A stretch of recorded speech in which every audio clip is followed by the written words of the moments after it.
elkezdjük akkor az OTL Camp harmadik napjának első interjúját. Volt egy kis programváltozás, ugyanis Gosa hazament, és Akácém is elvállalt egy az utolsó pillanatban, hogy beugrik, úgyhogy ez ilyen kis spontán beszélgetés lesz. Üdvözöllek, Misi, köszönöm, hogy elfogadtad a meghívást. Köszönöm. Ugye tegnap érkeztél OTL Campre, és már volt is egy koncertet. Hogy zajlott a tegnapi nap?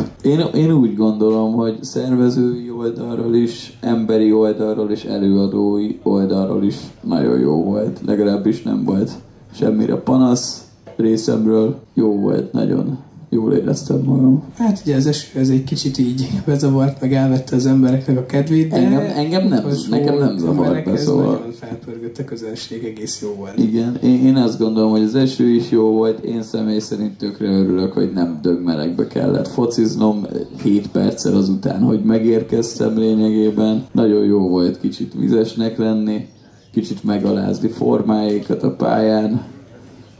Így induljon mindenkinek egy napja. Hogy ment a tegnapi meccs? Nyertetek? 7-2 vagy 7-3, valami ilyesmi. 9-3? Hát ja, igen, ott is van az egyik flótás. Milyen elvárásokkal indultál neki így az OTL Campnek, hogy lejössz, chillelsz, bulizgatsz, mik voltak a terveid? Hát mindenképpen nyerjünk fociban, az fontos ilyen elképzelés volt. De én nem tudom, én úgy indultam el ide, hogy én csak chillezni akarok, és ez eléggé beválni, vagy beteljesülni látszik. De persze tegnap a koncerten úgy gondolom, hogy én személy szerint nagyon jót buliztam. Közönségben is láttam egy-két arcot azért, akik jól érezték magukat. Backstage-be is. Bocsánat, egy kis technikai szót, ezt megvárjuk. Átkiabálom, szóval a backstage-ben is láttam egy-két embert, aki jól érezte magát a koncertem alatt. DJ setten is láttam 3-4 olyan embert, aki jól érezte magát. Jó volt. Én ahogy figyelmettem, azért az előadók is odavágták magukat, és még ugye, hogy volt egy kis csúszás, de mindenki szívvel lélekkel azért letolta a koncertet, jó műsor volt. Kíváncsi vagyok a mai napra, te mit vársz így az előadásokkal kapcsolatban? Hát, hogy mit várok az előadásokkal kapcsolatban, azt nem tudom megmondani. Az nagyon fontos, hogy nyerjünk a fociba ma is, mert én amúgy nagy részben a foci miatt jöttem, szóval hogy nem fogok senkinek se hazudni. Nagyon jó focizni. De hogy előadások tekintetében nem tudom, azt sem tudom, kik lesznek ma, csak nyerjünk. De úgy, ma lesz a pogányinduló? Ma lesz a pogányinduló, őt nagyon szeretem látni előadni. Ma lesz Ibi Gang, nagyon jó. Ibi Ganget is nagyon szeretem. Meg egyébként természetesen mindenki más, szóval így, akit tudtam és épp nem aludtam, végignéztem tegnap is. Szóval ja, ez erről szól, hogy mindenkit meg tud nézni az ember, de hogy így ilyen tényleg majdnem mindenkit. És szerintem tök menő, hogy konkrétan bárkit meg tudsz nézni, legyen annak, nem tudom, ne vegye senki magára 10 darab havi hallgatója, meg legyen 300 000 havi hallgató. Ami tetszik, az itt van. Ja. Igen, és itt tényleg elég sok kisebb előadó is lehetőséget kapott, és viszonylag elég sokan kíváncsiak a koncertükre, szóval itt azért kaphattak egy kis figyelmet. Hát szerintem ez is jó, hogy így arról szól ez a fesztivál, hogy itt van mindenki, és meg tudsz nézni mindenkit. Szóval, hogy én, hogyha nem így, mint szervező, vagy mint előadó lennék itt, akkor tényleg többek közt azért jönnék, hogy jó, hát akkor itt most megnézem, hogy honnan, hová megy ez az egész igazából, szóval ja. Nézzétek meg a minél kisebb előadókat is, mert lehet találni egy-két nagyon-nagyon jót. És hogyha már honnan hova jutottunk, emlékszel a legelső OTL koncertedre, ami a Filterben volt, talán az 5., 6. OTL lehetett? Szerintem 5. volt. Emlékszem, elképesztő volt, mármint, hogy olyan értelemben, hogy szerintem vannak ruháim, amiket ki kellett dobnom a szemétbe, mert hogy a backstage-be, este 11 után be kellett, hogy zárjon a hely, és szerintem 100 ember dohányzott egy 20 négyzetméteres szobába. Szerintem volt, nem tudom, 40 légköbméter, meg az én zenéimet is bírta. Mondjuk azért hagyjuk meg, hogy a Filter az tényleg olyan volt, hogy az első szett, első száma után a plafonról csöpögött a konkrétan, víz a pára. Hát pára, jó volt. Jó időszak volt azért. Igen. Jó időszak volt, jó visszagondolni. Hány ember csúszott-e? Hát úristen, azon most az így vizualizálódott bennem, hogy hány ember csúszott el mások izzadságán a filterpincébe, tudod, akik ma milliókat kerestek az eléből, azok, és így azt se tudjuk, hogy ők kb. Ott voltak, de hogy így mindenki amúgy olyan emberek néztek lenni, hogy az OTL-nek a kezdeti időszakában így sneaky-be, és nem is legyen tudta az ember, hogy ott csak így belebotlott. Hallottam ilyet, hogy így az OTL 10 valamennyi, még a Bialex is ott volt. Dürer volt elvileg. Én pont nem láttam. Az volt egyébként a beton. Első akván volt ott? Az volt az Ibis akva. Köszönjük Fuchs Benji-nek, Filónak. Jó. A Bialex-szel kapcsolatos kérdés van, akkor lehet téged keresni. Ja, de akkor viszont arra emlékszem, hogy ez egy ilyen pletyi volt, hogy itt van a Dürerbe a Bialex. Arra 100%-ig emlékszem, de egyébként a Betonhofinak az volt az első OTL-je, azt hiszem a Düreres. Aztán ő se kis név így manapság már. Ez azért tényleg manuált elhoztátok színpadra. Ja. Külföldi arcok. Ilyen nagyon vicces, nagyon szeretem a Manut, már akkor is nagyon szerettem, de hogy ilyen vicc pénzért, szóval nem akarok hülyeség mondani, ilyen 150 000 forintért jött el az Aqua, vagy 200 000 forintért. De hogy ez így nem baráti ár volt, ez így a kiadóját így felhívtam, hogy akkor ez mennyi lenne. Hát ez 200 000 forint, most mondok valami. Azt ennyi. Azt így kaptunk egy 40 perces manuál koncertet, nagyon jó. Rád hogy talált az OTL, vagy te hogy találtál az OTL-re még annó? Dolgozok a munkahelyemen, és a szlóger egyszer csak így rám ír, hogy na mondom, ez ki a fasz. Nem is tudom, mi volt a neve. Igen, ilyen teljesen hülye neve volt, meg teljesen hülye profilképe. Mai napig hülye neve van, meg hülye profilképe, csak tudjátok, hogy már így hozzászoktunk. És rám ír, hogy Csumi, van kedved fellépni nálunk? Ő nem fogok senkinek hazudni, ezt már neki is elmondtam, tudtam, hogy miről beszél, de hogy így kérdeztem, hogy mégis hol. És így mondja, hogy ja, Pesten csinálunk ilyen bulikát, mondja, jó. Hát mondom, szabad, elmegyek.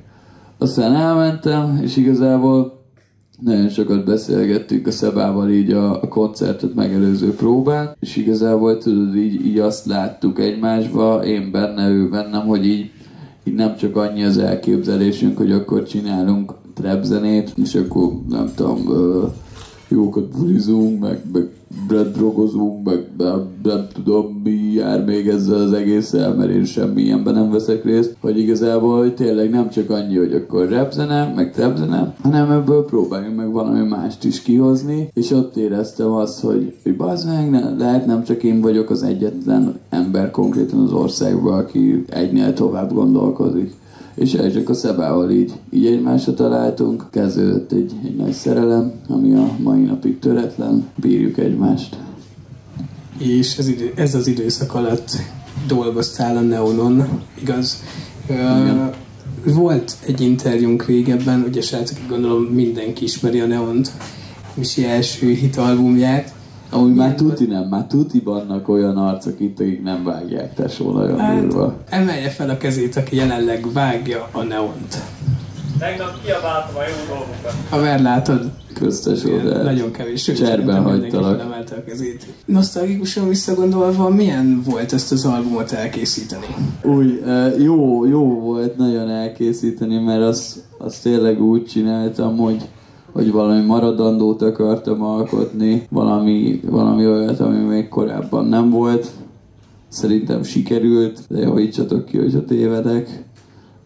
Ez így igaz. Szerintem maradandó lett. Nekem egy célom volt akkor, és egyértelmű, hogy nem szólt jól az a lemez, meg így technikai szempontokból már nevezhető szarnak is, de ott történt valami, az vitathatatlan, és valami olyan történt, amiről lehet még 10 év múlva is fognak valahogy beszélni. És ez volt az egyetlen célom.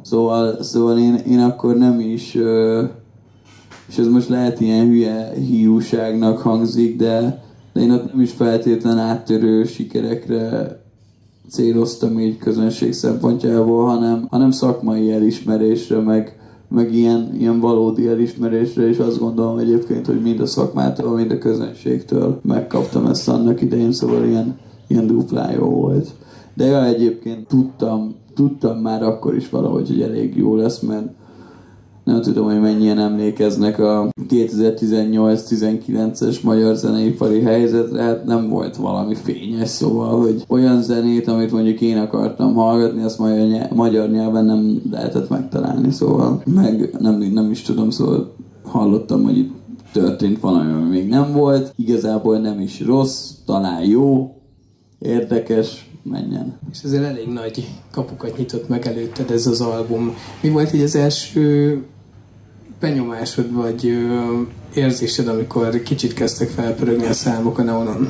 Annyira viszonylag lassan jött nekem ez az egész, szóval igen, ott mondjuk a Spotify számokat tekintve volt ott egy olyan ugrás, hogy mondjuk felmentünk, nem tudom, napi 30 lejátszásról, mondjuk ilyen napi 800 kötőjel 1000 lejátszásra, szóval hogy ott történt egy ilyen, nem tudom, több 100%-os megugrás.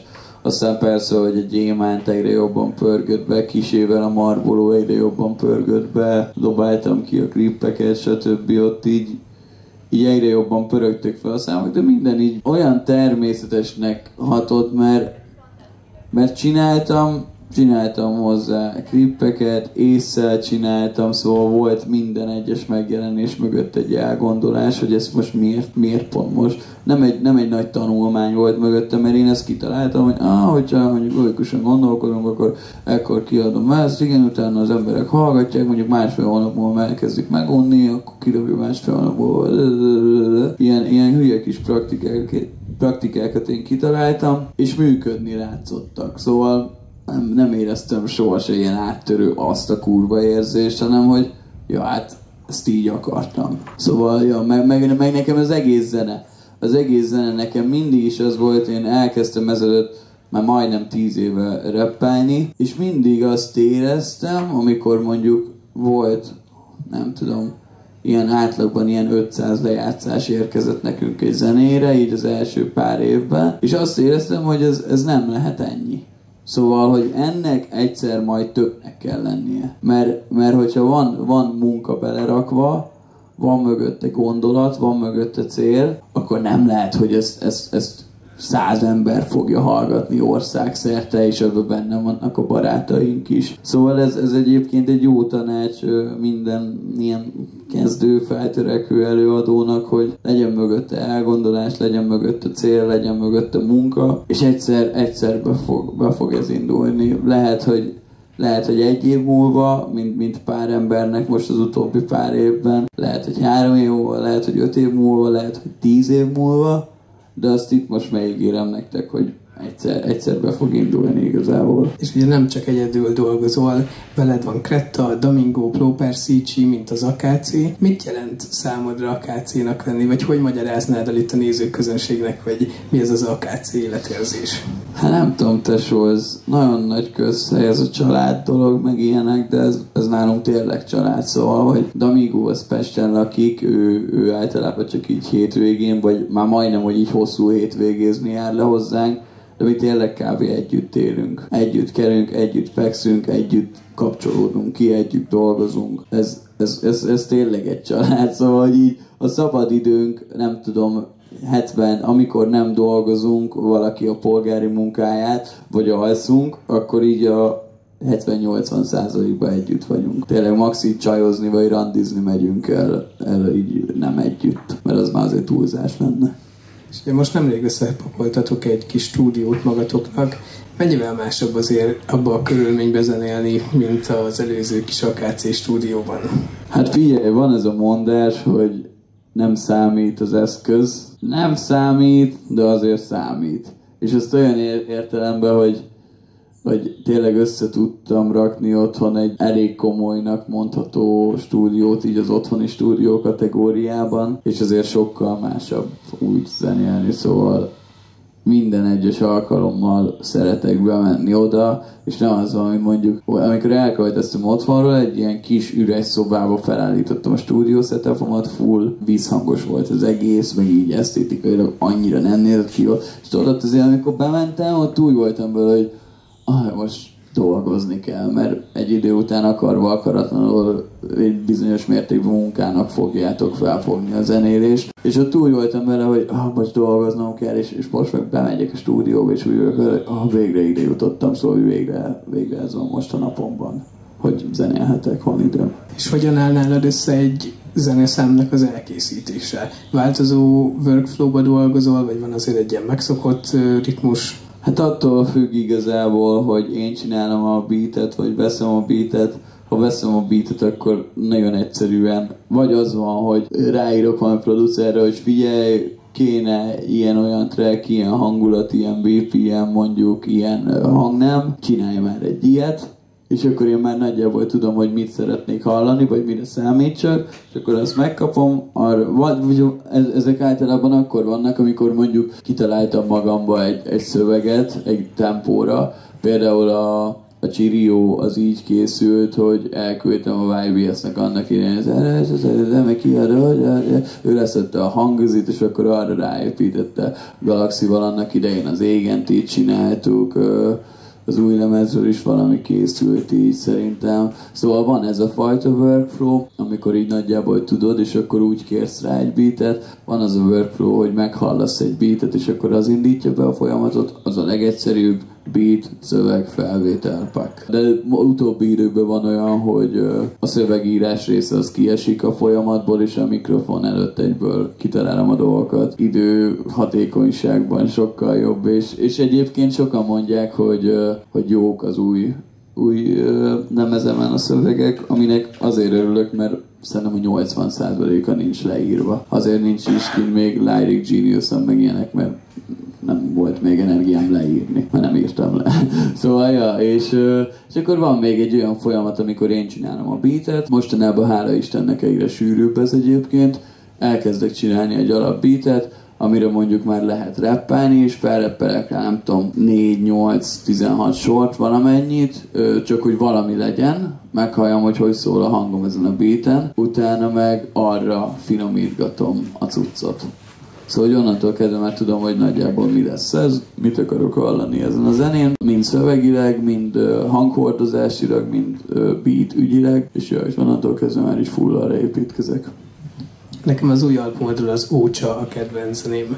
Mindenkinek tesó. Nagyon hát, ez biztos. Az például olyan volt, hogy kaptunk egy beatet, pak, ment. Pont ez lett volna a kérdésem, hogy ennek a trackinek mi volt a sztoria, mert kíváncsi lennék. Valamiért nagyon sokan kérdezik, de hogy tényleg nincs sztoria. Lejöttek, azért kaptunk egy beatet NATO-tól, és megreppeltük 20 perc alatt. Azért a tűzoltók kértek, amikor felgyújtottátok a stúdiót. Ócsai Önkéntes Tűzoltó Egyesület, shout-out nekik. Most, hogy kiadtad az új albumot, most kis pihenős időszak jön nálad, vagy azért dolgozol új cuccokon? Dolgozok, most valahogy úgy alakult az életem, hogy nem saját cuccokon dolgozok, amit részben valamilyen szinten saját is. A Krettelem, ezt most fejeztem be, most van egy más tök izgalmas projekt, amit egyébként a Filóval csinálunk együtt, de erről majd később mesélünk biztosan. Aztán szeptembertől elkezdek dolgozni 2 darab olyan lemezen, 2 darab olyan előadóval, akivel még nem csináltam lemezt, szóval az érdekes lesz. De nagyon várom. És akkor így most be vagyok táblázva. Valószínűleg a Krettának még fog kijönni idén valami kis lemezszerűsége. Azt is csinálom, de most kicsit egyébként, mint AKC Misi, lassítani akarok a lemezekkel, mert 5 év, 5 nagy lemez, sok. Szóval, hogy kevesen csinálnak ennyit. Mr. Basta csinál ennyit, de azon meg látszik is, érted? 2020-ban szerintem 9 nagy lemez kiadott az ember. Nagyon para. Egy éven belül? Egy éven belül. Az AKC és OTL erán kívül várható valamilyen közreműködés esetleg mostanság? Nem tudom, mire gondolsz ez a kérdés alatt. Hát, hogy nem, aki fogok-e közreműködni? Ja. Igen, hogy aki nem OTL tag, nem AKC tag, esetleg egy kis más közeg. Figyelj, most működtem közre. Van egy Szelavi nevű ilyen rockzenekar, ilyen nagyon low-key keresztény rockzenét csinálnak egyébként, de dolgoztam velük 1,5 éve, mire így egyszerűen csináltam a lemezüket, és így tudod, este így énekelgettem a szöveget, és így kb. Így felriadtam, hogy ezek keresztény zenét csinálnak, de hogy így másfél év után esett le. De mindegy, ők nagyon jó fejsrácok, meg nagyon jó zenét csinálnak. Nekik most az új lemezük most jelent meg tegnap, és van rajta egy track, amin van egy ilyen kis monológ, ahogy egy szállodában egy londiner így magába beszél, és én vagyok azon a dalon a londiner, szóval majd lehet megosztom, aztán hallgassátok meg. Tök vicces, de az csak beszélés, szóval nem is rímes, meg ilyenek. Aztán...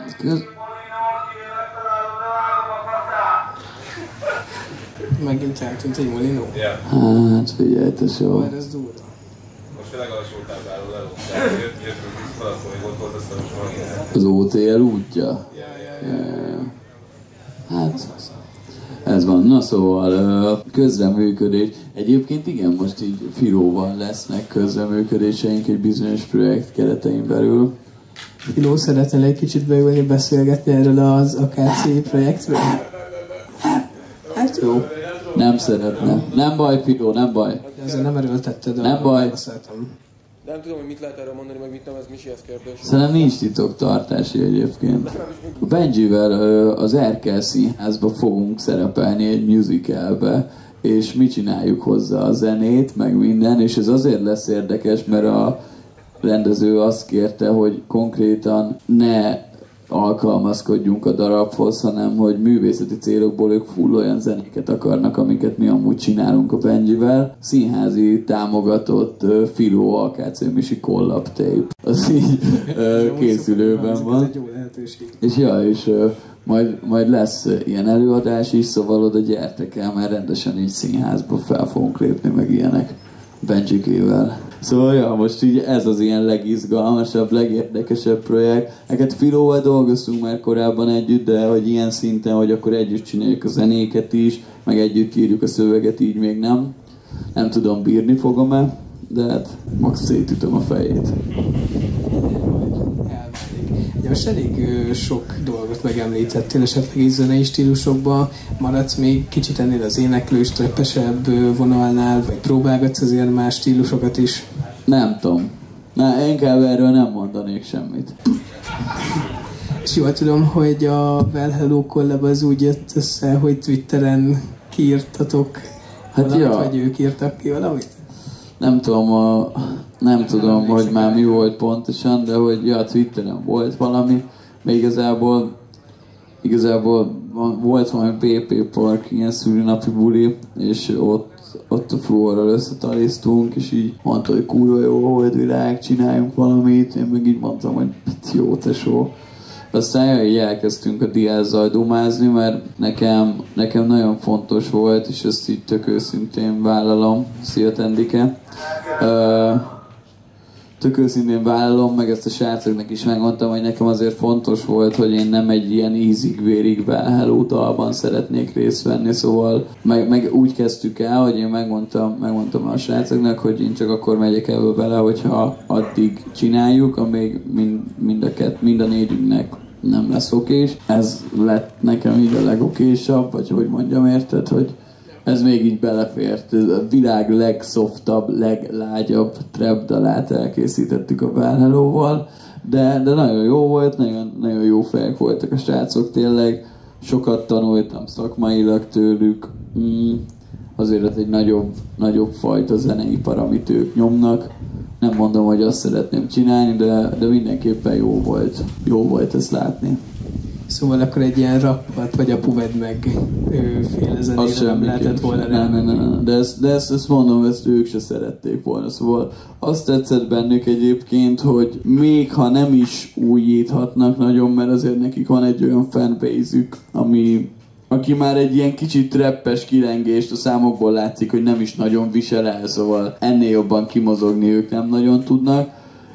De viszont ők nagyon szeretnének, szóval ezért van az, hogy néha csinálnak egy-két ilyen váratlan arccal, mert ők őket tényleg szeretik, minket is, és szeretnének valami kicsit is mást, mint amit így általánosságban véve csinálnak. Amúgy igen, ez a collab egy nagy meglepetés volt. A következő kérdésem az lenne, hogy mit tanácsolnál egy olyan előadónak, aki szeretne elkezdeni zenéléssel foglalkozni, milyen dolgokra figyeljen oda? Jó hangnemben legyen az autótune. Az ilyen -1-es szabály. azért csinálja, mert szereti, ne azért, mert pénzt akar belőle keresni. Mert hogyha pénzt akar belőle keresni, akkor nem fog. Mindig legyen benne megfelelő alázat, és most nem azt mondom, hogy más előadók felé. Az is fontos, de nem feltétlen szükséges. A zene felé legyen alázat, a rap zene felé legyen alázat, mások felé legyen alázat. Ez ismét mondom, hogy nem feltétlen rap zenészek felé, hanem más emberek felé. Az egyik legfontosabb tulajdonság, és úgy gondolom, hogy az hosszú távon nagyon messze tud vinni az életbe, meg karrierbe is. És rengeteg munka. Rengeteg munkát kell beletenni. Ezek így. Lassan elérkezünk az adásidő végéhez, még egy utolsó kérdést szeretnék neked feltenni. Melyik volt a kedvenc OTL bulid? A Long Live Alkácés. Long Live Alkácés, és nem magam miatt, hanem ott volt az, hogy éreztem egyszer valami olyat, amit még korábban nem volt egy pillanat. Nagyon sokszor éreztem már a közönségem szeretetét, de ott volt, hogy bementem, elnyomtam az első számot, már az nekem szürreális volt, hogy egy hete jött ki a lemez, és így tényleg így az a 900 ember, aki ott volt, az így ordibálta. És akkor a szám végén rajtam volt a Long Live Alkácéssel, ezt így felemeltem, és konkrétan olyan hangorkán jött felém a közönség felül, amit még az meg nem éreztem, pedig voltam már sok koncerten, és ott valószínűleg nem is a hangerő volt durva, hanem az a szeretet, vagy az energia, amit ott kaptam a közönségtől. És ott egy igen érdekes, szerintem érdekes szettem volt, nem a megszokott ilyen jól bevált módszerekkel. Hosszú volt, szűk 1,5 óra, az azért lenyomni 25 számot, 28, csak 3-at le kellett hagyni. Az komoly volt. Hát utána nem tudom, 30 percig ültem a levegőn így félmeztelenül, hogy ne halljak meg kávét, de lenyomtam. Úgy voltam bele, hogyha egyszer meghalok, vagy leáll a szívem egy koncerten, akkor az itt a Long Live Alkácén történjen meg, mert az stílusos lenne. Misi, köszönöm szépen, hogy itt voltál. Van még egy kis papír, amit talán szeretnék veled íratni. Minden interjú alannyal aláírattam. És köszönöm szépen, hogy elfogadtad a meghívást. Köszönöm szépen, nem sokára térünk vissza, egy 5-10 perc szünet, aztán a következő vendégeink érkeznek. Köszi srácok, sziasztok! Köszi, Benji!